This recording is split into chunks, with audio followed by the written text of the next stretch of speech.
نحمدہ ونصلی علی رسولہ الکریم اما بعد۔ ہیپی لائف چینل کے معزز سامعین و ناظرین اور امت محمدیہ کی مقدس ماں و بہنوں اور بیٹیوں، السلام علیکم ورحمۃ اللہ وبرکاتہ۔ امید کرتا ہوں کہ آپ جہاں پر بھی ہوں گے اللہ کے فضل و کرم سے خیریت سے ہوں گے۔ پیارے سامعین و ناظرین، بہت سارے احباب نے سوال پوچھا تھا کہ بسا اوقات ایسا ہوتا ہے کہ ہماری آنکھ نہیں کھلتی یا دیر سے کھلتی ہے، یا سحری کرتے ہوئے کھاتے پیتے ہوئے قریب ہی محلے کی مسجدوں میں اذان شروع ہو جاتی ہیں۔ آیا اذان کے ہوتے ہوئے ہم سحری کھا سکتے ہیں یا ہمیں اذان شروع ہوتے ہی فوراً سحری کھانا بند کر دینا چاہیے؟ پیارے سامعین و ناظرین، یہ بات یاد رکھیں کہ آج کل کیلنڈر اس طرح مختلف قسم کی ایپیں بنی ہوئی ہیں۔ آپ جس علاقے میں ہیں، جس گاؤں میں ہیں، جس بستی میں ہیں، جس کنٹری میں بھی ہیں، آپ وہاں انتہائی سحری کا جو آخری وقت ہوتا ہے وہ ٹائم نوٹ کر لیں۔ یہ تو بالکل آسان ہے، آج کل کیلنڈر بنے ہوئے ہیں، مختلف چیزیں بنی ہوئی ہیں، ایپ بنی ہوئی ہیں، ہر انسان موبائل یوز کرتا ہے۔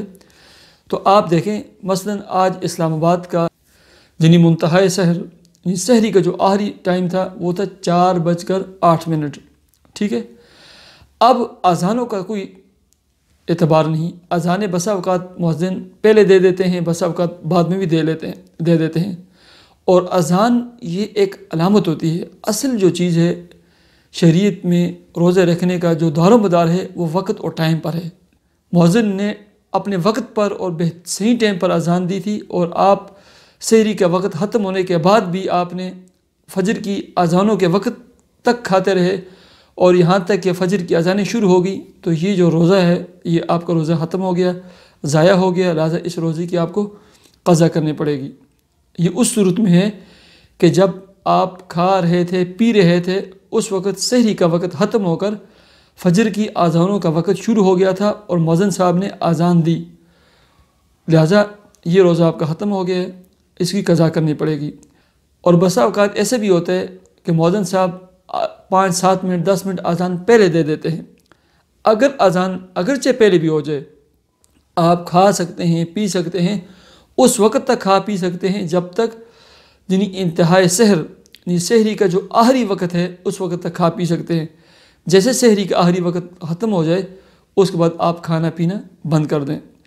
اس میں سب سے بہتر یہ ہے، احتیاط اسی میں ہے کہ آپ روزانہ کیلنڈر کو دیکھیں۔ مثلا آج اگر 4:08 اسلام آباد کا سحری کا آخری وقت ہے، آپ 8 منٹ سے 1-2 منٹ پہلے تک کھانا پینا جاری رکھیں، 1-2 منٹ پہلے ہی بند کر دیں۔ ٹھیک ہے، بعض لوگوں کی عادت ہوتی ہے کہ وہ آخری وقت کا انتظار کرتے ہیں، جیسے اذانیں شروع ہوتی ہیں اس کے ساتھ آخری وقت میں جو ہے انہوں نے آخری چائے کے گھونٹ پینے ہوتے ہیں، آخر میں نسوار کھانی ہوتی ہے، پینی ہوتی ہے، تھونکنی ہوتی ہے، یا آخر میں وہ ادھر سے اذانیں ہوتی رہتی ہیں، ادھر سے پانی پینے شروع کر دیتے ہیں۔ ٹھیک ہے، آپ خدا را اپنے روزوں کو ضائع مت کریں۔ اگر ایسا ہو گیا تو یہ روزہ آپ کا ضائع ہو جائے گا، اس کی قضا کرنی پڑے گی۔